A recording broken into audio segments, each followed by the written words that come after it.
and we were together. Yes, no, actually, we were chatting backstage, and my first trip to LA, I was at the Hollywood Spotlight Awards or something. I was with my lovely mum, and I was very excited. I went to the toilet. I was 11, so probably about the same height. And I was thinking, I was at the urinal like this, I remember looking up and seeing Superman next to me, and I looked down.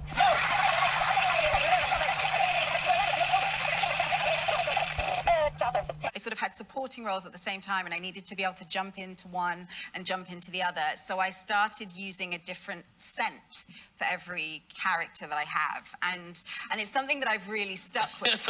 Zendaya's making notes.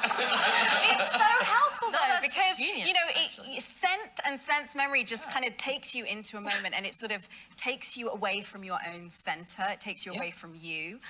And you know, I played Nell Gwynn at the Globe, for example, and she was like an orange seller originally, and I sort of got this like orange sort of citrus scent, which is also a really uplifting scent, and it's and she was a comedian and all of that. So I don't know.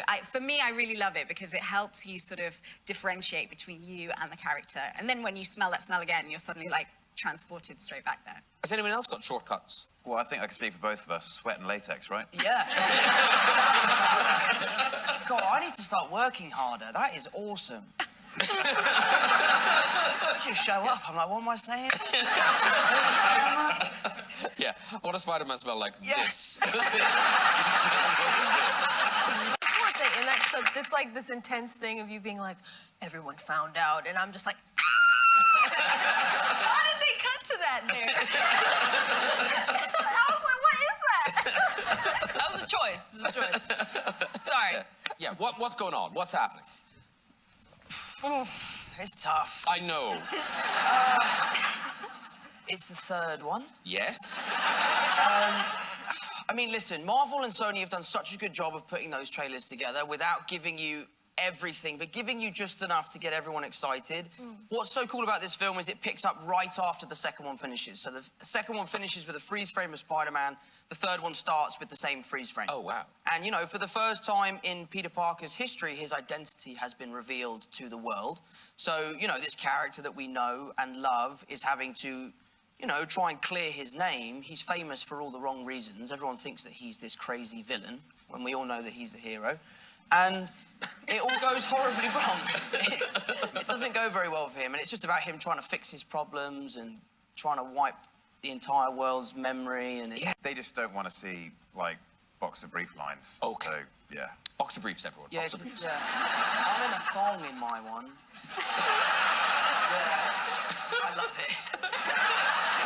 I didn't even ask you, Tom. A lot of injuries can happen on stairs. I mean, is this ringing bells? Because you grew up with brothers. I mean, there was never blood. Yeah, my brother... On Spider-Man 3, I have this really quite intense sequence with Doc Ock where I'm upside down and he's like battering me into this wall just constantly.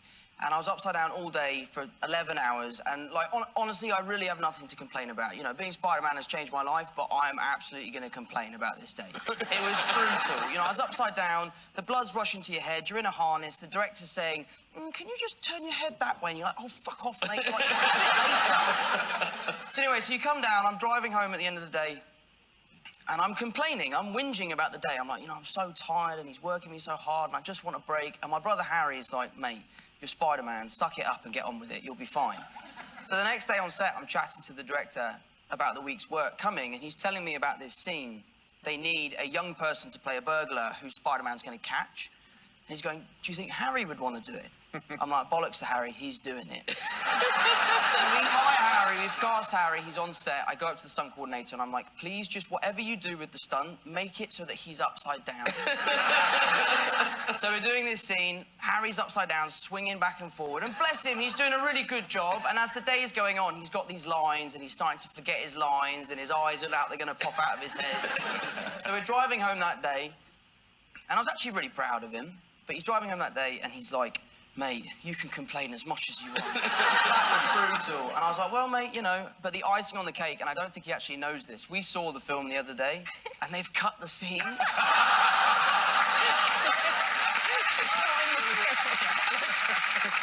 Nothing's made Tom laugh more than that. He said to me, he goes, you know, mate, it was really tough, but I was just really excited about being in a Spider-Man movie. Oh. Sucks to be you, bro. It was the elaborate prank. Yeah, it was a horrible In prank. another universe, he is. Yeah. Yes. Yeah. He's in the deleted scenes. Yeah. Sounds ridiculous, but it is Yeah, fun. no, toys, very good fun. Do you invite people over? Yeah. Yeah, okay. Can I come over? You can. Absolutely. It sounds amazing. Gugu and Zendaya are going, yeah, don't ask us. Please don't ask us. I tried to start a new hobby while we were shooting Spider-Man. I got one of those, I don't know if you guys have them, but they're like little rugs that you can make, and you basically, yarn by yarn, you attach the thing and color coordinates to like a thing. I chose puppies. Okay. And I got about like 4 squares in, and I was like, I'm done with this. This is too tedious for me. So I got like a little corner of a rug, but that's about it. But who taught you to knit?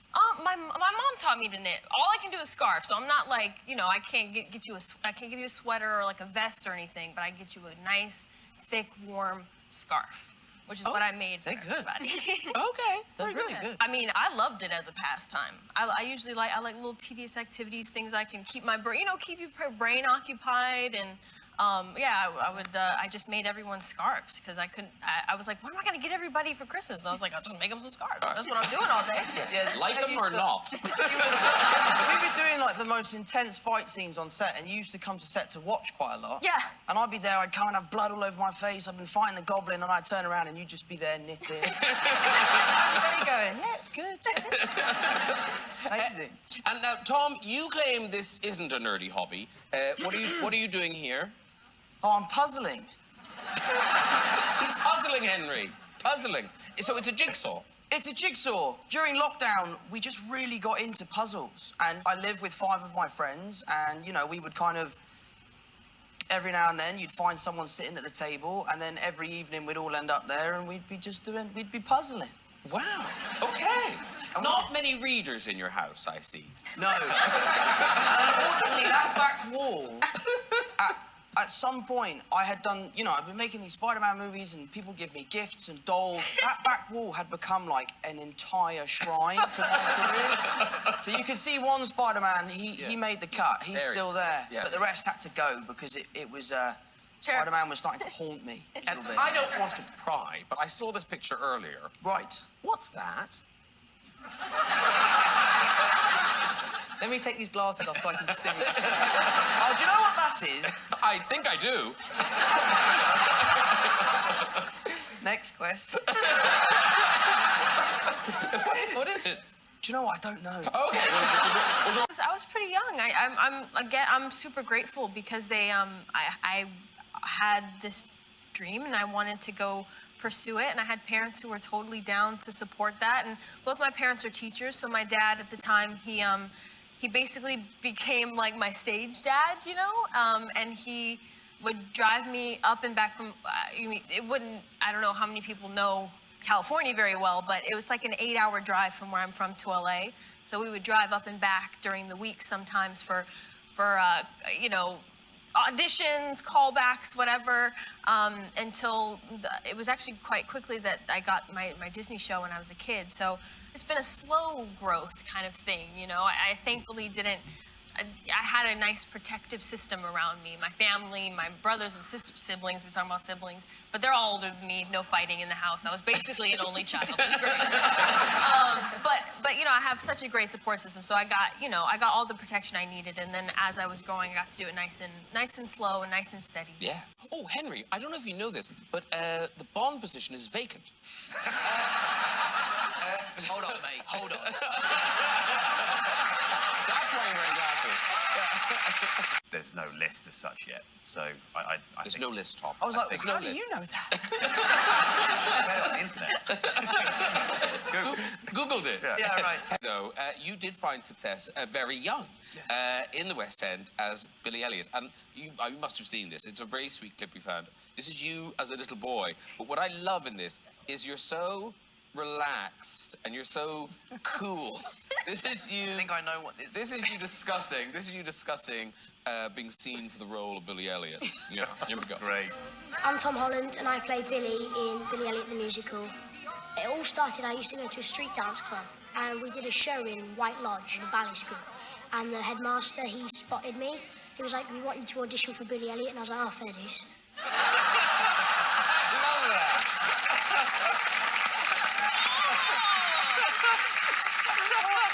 Fair dues, fair dues. That video haunts me. Oh,